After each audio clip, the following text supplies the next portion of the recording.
Lunar Transfer Station Tacoma. Commercial Cargo Transit Facility. Crew evacuated. Station AI offline. Air supply? Breathable air on Tacoma for a crew of 1 should be more than sufficient. Docking now. Tacoma tells a story split into 2 parts. The microcosm of a small cast of characters and, in the background, the bigger picture surrounding them. Meticulous attention to detail makes even the most mundane things, like a forgotten book in a corner or a bottle of shampoo, captivating, and strong voice acting and writing gives surprising depth to characters who are physically absent from the story itself. The big picture is interesting in its own right, but it mostly runs parallel to the smaller details rather than meaningfully intersecting with them.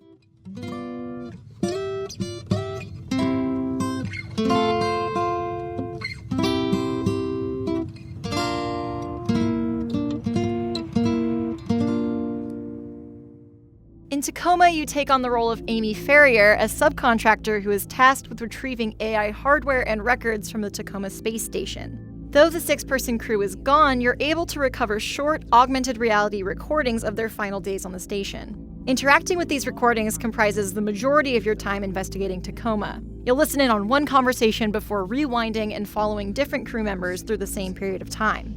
Hearing their conversations and reading their AR desktops is both intimate and lonely in a way that's immediately compelling.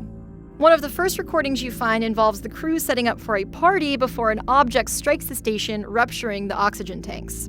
It was captured 3 days before your arrival, which means you're seeing the hologram outlines of the crew mime party preparations among the debris that followed. Trash and fallen decorations tell the story that the recording doesn't, that the crew, worried and scared, left everything where it fell. And so for your enjoyment tonight... Oh!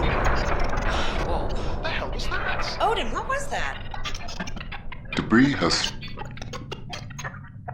I have righted the station's orbit. Meteor shower? But they said... Wait, no. so there's no oxygen not on the doing station an except what we're connection. breathing right now? Correct. With 2+ days of oxygen left, many of the recordings involve the crew arguing, problem-solving, or comforting one another. Even without facial animations of any kind, it's easy to read their emotions, mostly due to phenomenal acting from the cast. But to really understand their dynamics, you have to poke around their emails and IMs, the books and keepsakes in their bunks, and the few recordings that capture them alone. No one scene, character, or object is more important than any other. Things like photos or IMs only become meaningful when you figure out their context, so each new piece of information works in tandem with everything else you found. There's a couple on Tacoma, Nat and Bert, who are almost always together. On one level, you get to know them as a pair through their spoken conversations, but there's another layer consisting of private IMs and emails that develops them as individuals. Early on, for example, you can listen in on Nat expressing frustrations about life and work on Tacoma to Bert. Later, in a private message, Bert reveals the fear that she's holding Nat back. It at first seems like a potential source of conflict between them, but Nat never blames Bert for their situation, even in direct messages to others. That complexity underlying their interactions makes them feel more real rather than devices that exist solely to create more drama. And when I do let myself start thinking about how there's a possibility this is the last of our time together too, Nat? then I start thinking we should really make the most of it.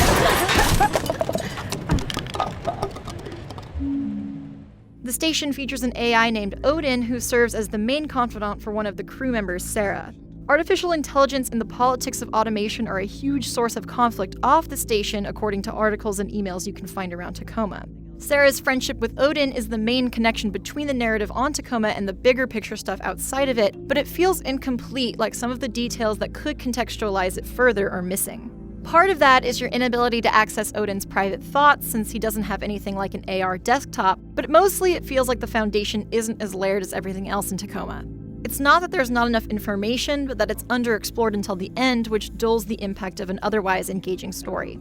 That's not to say that Tacoma isn't impactful. I'm still thinking about it, inferring what wasn't spelled out for me, and wondering about the complex politics of its near-future world. Mostly, though, I'm deeply attached to the Tacoma crew, who I only got to know through projections and the things they left behind. Out of everything, that's Tacoma's greatest accomplishment, getting you to care about people who aren't even there. While aboard Tacoma Station, please remember that all activity on this facility is monitored by AR recording. All activity records become sole property of the Venturas Corporation. Any questions about privacy and personal privacy should be certainly scout dogs next time.